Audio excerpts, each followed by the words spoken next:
Hello everyone and welcome to an aspirants journey. So math और aptitude के formula series में ये हमारा जो नेक्स्ट चैप्टर है वो है डिस्काउंट। इसमें मैं अपने नोट्स से जो कि बहुत सारे एग्ज़ाम से बनाए हुए हैं वो उसके important formulas with example and with concept in short explain कर दूँगा। सो स्टार्ट करते हैं। तो जो फर्स्ट पॉइंट है वो है कि डिस्काउंट जो होता है वो हमेशा मार्क प्राइस पे निकालते हैं। जैसे कि हम जो कॉस्ट प्राइस पे ऑलवेज प्रॉफिट एंड लॉस निकालते हैं, वैसे ही डिस्काउंट को मार्क प्राइस पे निकालते हैं। डिस्काउंट को ऑलवेज आप कंपेयर करो ना लॉस के साथ। जो प्रॉफिट एंड लॉस में लॉस होता है उसको डिस्काउंट के साथ रिलेट करो, और मार्क प्राइस को ऑलवेज कंपेयर करो, रिलेट करो किसके साथ? कॉस्ट प्राइस के साथ। तो जो प्रॉफिट एंड लॉस में कॉस्ट प्राइस होता है उसको रिलेट करो मार्क प्राइस के साथ, एंड डिस्काउंट को कंपेयर करो या रिलेट करो किसके साथ? लॉस के साथ। राइट, तो ईजी हो जाएगा समझना और फार्मूलाज को याद करना, क्योंकि रिलेटेड फार्मूलाज है। प्रॉफिट एंड लॉस में जो जो फार्मूलाज है उसी से रिलेटेड डिस्काउंट के भी फार्मूलाज होते हैं। अब देखो, जो डिस्काउंट क्या होता है? डिस्काउंट जो होता है कि जो mark price minus selling price, मतलब कोई भी आर्टिकल का मैंने मार्क प्राइस रख दिया, मान लो 120 रुपये, ठीक, ये MRP रखा मैंने, और इस पर मैं डिस्काउंट दे रहा हूँ कुछ परसेंट, मान लो 15%, या फिर मैंने 20 रुपये का डिस्काउंट दिया, तो जो सेलिंग प्राइस हमारा क्या हो जाएगा? 100 रुपीज़। तो अगर डिस्काउंट हमें निकालना होगा तो 120 माइनस 100 इज इक्वल टू कितना? 20। यही तो हमारा डिस्काउंट हुआ। राइट, जो मार्क प्राइस में से जो सेलिंग प्राइस को माइनस कर देंगे वही डिस्काउंट होता है। अब देखो, डिस्काउंट परसेंटेज क्या होता है? तो डिस्काउंट परसेंटेज को समझो कि ये पूछ रहा है लॉस परसेंटेज। राइट, तो क्या होता है? लॉस बाई CP इंटू 100 अगर लॉस परसेंटेज रहता तो। सिमिलरली डिस्काउंट परसेंटेज में क्या होगा? Discount by mark price into 100। Always mark price पे निकालते हैं डिस्काउंट को, ठीक, सेलिंग प्राइस पे नहीं, कॉस्ट प्राइस पे नहीं, मार्क प्राइस पे निकालते हैं। उसके बाद जो चौथा फार्मूला है वो है हमारा सेलिंग प्राइस क्या होता है। तो सेलिंग प्राइस क्या होगा? मान लो कि मार्क प्राइस दे रखा है, राइट, मान लो कि मार्क प्राइस मेरा देख रखा है 120 रुपये, और इस पे इसने दिया कि 20% का डिस्काउंट है, ठीक। तो फिर सेलिंग प्राइस क्या हुआ? तो सेलिंग प्राइस क्या हुआ? मार्क प्राइस में 20% माइनस कर देंगे, वही तो सेलिंग प्राइस होगा। तो क्या हुआ? मार्क प्राइस 120 है, 1 माइनस जो डिस्काउंट है 20/100, ये हुआ। इसमें क्या हुआ है? 120 इंटू 20/100, 1/5, 5 माइनस 1, 4/5, 24, 96 रुपीज़। तो ये हमारा जो हुआ, ये हमारा सेलिंग प्राइस आया। मीन्स अगर 20% डिस्काउंट देते हैं 120 रुपये पे, तो 96 रुपये में, 96 रुपीज़ में हमारा सेलिंग प्राइस रहा। जो हमारा नेक्स्ट फार्मूला है वो फिफ्थ फार्मूला, वो सक्सेसिव डिस्काउंट। तो जैसे हमने प्रॉफिट एंड लॉस में पढ़ा, जो प्रीवियस वीडियो में मैंने एक्सप्लेन किया है, सक्सेसिव डिस्काउंट कैसे निकालेंगे। सक्सेसिव डिस्काउंट का मतलब जो सक्सेसिव प्रॉफिट या लॉस कैसे निकालते हैं, उसका फार्मूला होता है A plus B plus AB/100 with sign, sign के साथ लेते हैं। राइट, तो इसमें भी ऐसा ही है कि A प्लस B माइनस का AB/100। अब देखो, इसमें तो पहले से ही डिस्काउंट, नेट डिस्काउंट परसेंटेज पूछ रहा है। डिस्काउंट का मतलब क्या है कि ऑलरेडी निगेटिव साइन इसने एज्यूम कर रखा है, इसलिए ये फार्मूला जो हमारा ओरिजिनल फार्मूला रहता है वो रहता है A plus B plus AB/100। अब मान लो कि हम डिस्काउंट की बात कर रहे हैं, तो ये निगेटिव साइन तो ऑलरेडी रहा ना, तो जो हमारा निगेटिव साइन इसमें क्या आ जाएगा? माइनस A माइनस B, और माइनस माइनस, यहाँ भी माइनस, यहाँ भी माइनस, माइनस माइनस क्या होता है? प्लस AB/100, ठीक। तो इससे एक निगेटिव वैल्यू आएगी, कुछ निगेटिव, मान लो x, इतनी % डिस्काउंट आई। पर यहाँ पर तो ऑलरेडी नेट डिस्काउंट दे रखा है, इसका मतलब कि इसने निगेटिव ऑलरेडी ले रखा है, निगेटिव मान रखा है, तो इसलिए ये ओवरऑल पॉजिटिव मीन्स x% की डिस्काउंट। राइट, तो सिंपल सा फॉर्मूला है कि A प्लस B माइनस का AB/100 जो होता है वो होता है हमारा सक्सेसिव डिस्काउंट के केस में। जो हमारा नेक्स्ट फार्मूला है वो 6 नंबर है, वो 3 सक्सेसिव डिस्काउंट। मान लो कि कोई भी प्रोडक्ट पे, कोई एक प्रोडक्ट है जिस पे मैंने पहले 10% का डिस्काउंट दिया, ठीक, उसके बाद उस पर 5% का डिस्काउंट दिया, उसके बाद उस पर 3% का डिस्काउंट दिया, ठीक। तो हमारा नेट डिस्काउंट कितना हुआ उस प्रोडक्ट पे? नेट डिस्काउंट क्या हुआ? तो पहले तो हम 10 और 5 पे निकालेंगे, तो हमारा फार्मूले के अकॉर्डिंग क्या हुआ? 10 + 5 माइनस 10 इंटू 5 बाई में 100, ये कितना आया? 15 माइनस 50/100, 0.5 इज इक्वल टू 14.5। अब ये हमारा नया डिस्काउंट आया, इसको हम मान लेंगे कि ये एक दूसरा क्वांटिटी है जो कि C है मान लो, और ये D है। अब ये CD पे वापस से वही फार्मूला लगाएंगे, क्या? C plus D minus CD/100, और ये फार्मूला लगाने के बाद जो एक दूसरा डिस्काउंट आएगा वो मान लो E आया, यही हमारा नेट डिस्काउंट होगा। तो ऐसे ही चेन रिएक्शन स्टार्ट करेंगे, कितने भी ज़्यादा डिस्काउंट दिए रहेंगे एंड लास्ट में नेट डिस्काउंट पूछ रखा होगा, तो ऐसे चेन के साथ हम बनाते जाएंगे। अब देखो जो 7th नंबर फार्मूला है, कुछ क्वेश्चन ऐसे रहते हैं जिसमें दे रखा रहता है कि मार्क प्राइस दे रखा है, प्रॉफिट एंड लॉस दे रखा है, डिस्काउंट दे रखा है और कॉस्ट प्राइस पूछ रखा है, राइट। ऐसे फार्मूलाज को कैसे बनाते हैं, मान लो कि एक क्वेश्चन है जिसमें बोल रखा है कि मार्क प्राइस हमारा किसी भी प्रोडक्ट का 100 रुपीज़ है, मार्क प्राइस, राइट। इस पर हमें प्रॉफिट जो हो रहा है, प्रॉफिट परसेंटेज जो हो रहा है इसको बेचने के बाद इस पर 5% का प्रॉफिट हो रहा है। कब हो रहा है, जब मैंने डिस्काउंट दिया 10% का। तो इसका कॉस्ट प्राइस कितना होगा मेरे पास, राइट।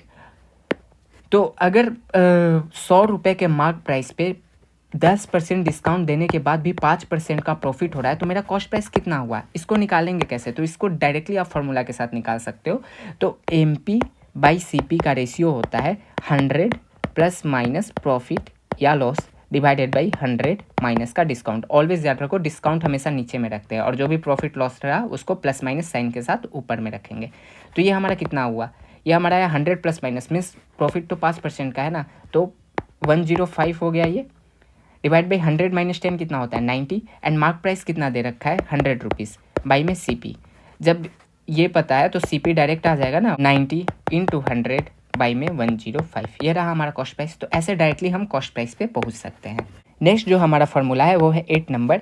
इसमें बोल रखा है कि pay for X things and get Y things free, then discount percent कैसे निकालते हैं। मतलब कोई चीज़ थी X अमाउंट मैंने खरीदी और उस पर मुझे Y अमाउंट फ्री मिली, तो उसमें डिस्काउंट परसेंट जो होता है, जो फ्री मिली डिवाइड करेंगे टोटल से, जो खरीदी प्लस फ्री इंटू 100, ये हमारा डिस्काउंट परसेंट होता है। इसको मैं एक एग्जाम्पल के साथ समझाता हूँ। मान लो 3 कोई चीज़ मैंने खरीदी, उस पर मुझे एक प्रोडक्ट जो है वो फ्री में मिल रहा है, राइट। तो अब मुझे पता करना है कि मुझे डिस्काउंट कितना मिला, ओवरऑल डिस्काउंट इस पर कितना मुझे मिला। तो जो फ्री वाला है ना, क्योंकि यही तो डिस्काउंट हुआ, ये जो एक एक्स्ट्रा चीज़ मुझे मिल रही है यही तो डिस्काउंट हुआ। प्राइस में नहीं मिल रहा, रुपीज़ में नहीं मिल रहा, प्रोडक्ट ही मुझे एक्स्ट्रा मिल गया, तो ये डिस्काउंट हो गया। तो डिस्काउंट बाई में टोटल 3 जो मैंने खुद से खरीदा है प्लस 1 जो फ्री में मिला है, इसको ऐड करेंगे 3 + 1 इंटू 100, ये कितना हुआ 1/4 into 100 is equal to 25%, means 25% का डिस्काउंट मुझे मिला। ऐसे इसमें डिस्काउंट फ्री वाले चीज़ों में हम डिस्काउंट निकाल सकते हैं। जो नेक्स्ट हमारा 9 नंबर फार्मूला है वो ऐसा है कि मान लो कि मार्क प्राइस दे रखा है और 2 सक्सेसिव डिस्काउंट दे रखा है, उसके बाद पूछ रखा है कि सेलिंग प्राइस क्या होगा हमारा, ठीक। तो ये कैसे निकालेंगे, तो हमेशा पता है कि सेलिंग प्राइस कैसे निकालते हैं, mark price into 1 minus discount by 100, ये होता है। अगर 2 दे रखा है तो 2 ले लेंगे। तो सेलिंग प्राइस क्या हो जाएगा, पहले मार्क प्राइस इंटू, मान लो A% डिस्काउंट है और B% डिस्काउंट, तो पहले पे क्या होगा MP इंटू 1 माइनस A/100, पहले डिस्काउंट देने के बाद इतना प्राइस हुआ। फिर सक्सेसिव इसी पर दूसरा डिस्काउंट मिला मुझे B का, तो 1 माइनस B/100, ऐसे चेन बनाएंगे और इसमें हमारा सेलिंग प्राइस आ जाएगा। अगर तीसरा डिस्काउंट C दे रखा है तो इसमें फिर ऐड करेंगे 1 माइनस C/100। चलो एक एग्जांपल लेते हैं। मान लो कि कोई एक मार्क प्राइस है 100 रुपये का कोई सामान है, इस पर मैंने पहला जो डिस्काउंट दिया वो दिया 10% का, और फिर मैंने सक्सेसिव डिस्काउंट जो दिया दूसरा वो दिया मैंने 5% का। अब पूछ रखा है कि मेरा selling price, final selling price क्या होगा। तो सिंपल सा मार्क प्राइस 100 रख लो, इस पर पहला डिस्काउंट 1 माइनस 10/100, फिर दूसरा डिस्काउंट 1 माइनस 5/100, ये हुआ। इससे निकाल लो, दोनों मल्टीप्लाई, 100 माइनस 90 बाई में 100, 95 बाई में 100, ये गया। तो 95 इंटू 9 बाई में 10, जो भी आएगी वो वैल्यू हो जाएगी हमारी फाइनल सेलिंग प्राइस। तो ऐसे हम अगर सेलिंग प्राइस, मार्क प्राइस दे रखा है, सक्सेसिव डिस्काउंट दे रखा है, तो कोई भी एक चीज़ उसमें से निकाल सकते हैं। जो हमारा नेक्स्ट फार्मूला है वो 10th नंबर है। 10 नंबर बोल रखा है कि मान लो कि 20% डिस्काउंट मार्क प्राइस पे दे रखा है। जैसे कि हम सेलिंग प्राइस पे निकालते हैं कि profit and loss on selling price, वैसे ही डिस्काउंट ऑन मार्क प्राइस दे रखा है, ठीक है। तो 20% क्या होता है, 20/100 इज इक्वल टू 1/5। 1 क्या हुआ इसमें, डिस्काउंट हुआ, 5 क्या हुआ, मार्क प्राइस हो गया। तो जब मार्क प्राइस पे 5 यूनिट मार्क प्राइस है और 1 यूनिट डिस्काउंट है, तो सेलिंग प्राइस क्या होगा, mark price minus discount, right. तो ये mark price 5 minus 1 discount is equal to 4 unit selling price हो गया। तो ऐसे हम सेलिंग प्राइस निकाल सकते हैं। एंड क्वेश्चन में कुछ और वैल्यूज़ या कुछ परसेंटेज दे रखा होगा, उसके अकॉर्डिंग हम सॉल्व कर लेंगे, ठीक है। तो अब जो हमारा नेक्स्ट फार्मूला आता है वो है 11th नंबर। 11th नंबर ऐसा है कि कुछ क्वेश्चन में ऐसा दे रखा है कि मान लो कि एक डिस्काउंट मैंने दिया कुछ, उस पर मुझे इतना % प्रॉफिट हुआ, फिर अगर दूसरा डिस्काउंट कुछ और देता हूँ तो उस पर लॉस इतना % होता है या प्रॉफिट इतना % होता है। तो बताओ कि मतलब ये 2-4 चीज़ें दे रखी रहेगी और उसमें से कोई एक चीज़ पूछ रखी रहेगी, राइट? तो उसको कैसे निकालते हैं? तो सिंपल सा बात है कि अगर 2 डिस्काउंट दे रहा है और 2 डिस्काउंट पे अलग-अलग प्रॉफिट या लॉस हो रहा है, तो फिर उसके लिए हम करेंगे कि 100 minus discount 1 divided by 100 minus discount 2 is equal to 100 plus minus जो भी डिस्काउंट 1 पे जो भी प्रॉफिट एंड लॉस हो रहा है डिवाइडेड बाई 100 प्लस माइनस जो डिस्काउंट 2 पे जो भी प्रॉफिट एंड लॉस हो रहा है। चलो एक एग्जांपल के साथ समझते हैं। मान लो कि कोई एक प्रोडक्ट था, उस पर 10% का अगर डिस्काउंट दे रहा हूँ मैं, तो मुझे प्रॉफिट 5% हो रहा है। लेकिन अगर मैं 20% का डिस्काउंट दे दूँ तो मुझे यहाँ पर क्या होगा, प्रॉफिट होगा या लॉस होगा, ऐसा पूछ रखा है। तो फिर आप क्या करोगे? तो सिंपल सा बात है, डिस्काउंट को एक साइड रखोगे, 100 माइनस डिस्काउंट 1 कितना है 10 divided by 100 minus discount 2, discount always minus में आएगा तो -20, ये तो डिस्काउंट हो गया, इज इक्वल टू जब डिस्काउंट 1 10 था तो उस पर प्रॉफिट 5 हो रहा था, तो इसको पॉजिटिव लेंगे अगर प्रॉफिट हो रहा है तो 100 प्लस 5 डिवाइडेड बाई 100, और यहाँ पर जो भी हो वो एक्स के टर्म में प्लस करके एक्स के टर्म में ले लेंगे। वो निगेटिव होगा तो निगेटिव साइन में आ जाएगा, पॉजिटिव होगा तो पॉजिटिव साइन में आ जाएगा। ये क्या हुआ, 90/80 इज इक्वल टू 105 बाई में 100 प्लस एक्स, 3 3 जा 9, 3 5 जा 15, 3 3 जा 9, means 100 plus X is equal to 35 into 8 by में 3। एक्स इज इक्वल टू क्या हुआ, 35 इंटू 8 बाई में 3 माइनस 100। ये सॉल्व कर लेंगे, एक्स या तो निगेटिव आएगा या पॉजिटिव आएगा, जो भी आएगा उसको 10 पॉइंट समथिंग होगा तो एक्स निगेटिव ही आने वाला है, मीन्स हमारा लॉस हो रहा है। तो अगर निगेटिव साइन आया तो माइनस ले लेंगे, अगर पॉजिटिव साइन आया तो प्लस ले लेंगे, राइट? तो ऐसे हम इसको सॉल्व कर सकते हैं।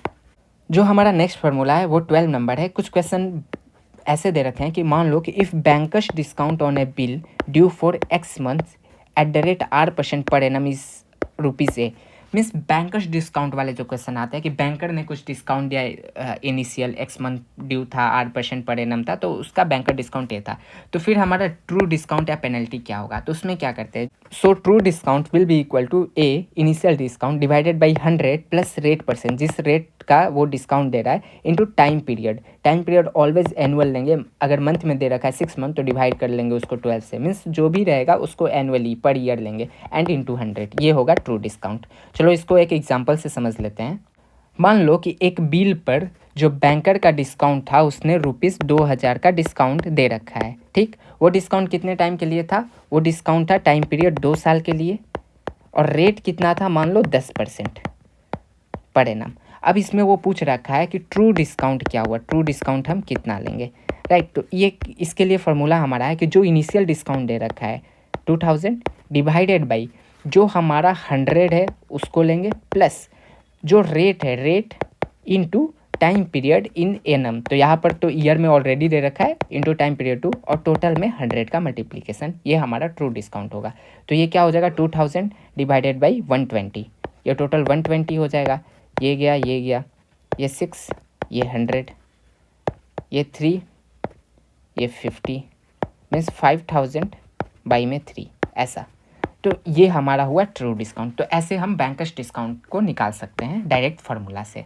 सो ये डिस्काउंट पे टोटल 12 फार्मूलाज ये थे, और जो डिस्काउंट है वो डायरेक्टली रिलेटेड है प्रॉफिट एंड लॉस से। तो अगर आपको डिस्काउंट समझना है तो सबसे पहले आप प्रॉफिट एंड लॉस वाली वीडियो देख लो, उसके बाद इस पर आओ। वैसे मैंने अच्छे से एक्सप्लेन किया, लेकिन अगर कहीं कुछ कन्फ्यूज़न हो रहा है तो आप कमेंट सेक्शन में वो डाउट पूछ सकते हो। मिलते हैं फिर नेक्स्ट वीडियो में, टिल देन बाय बाय।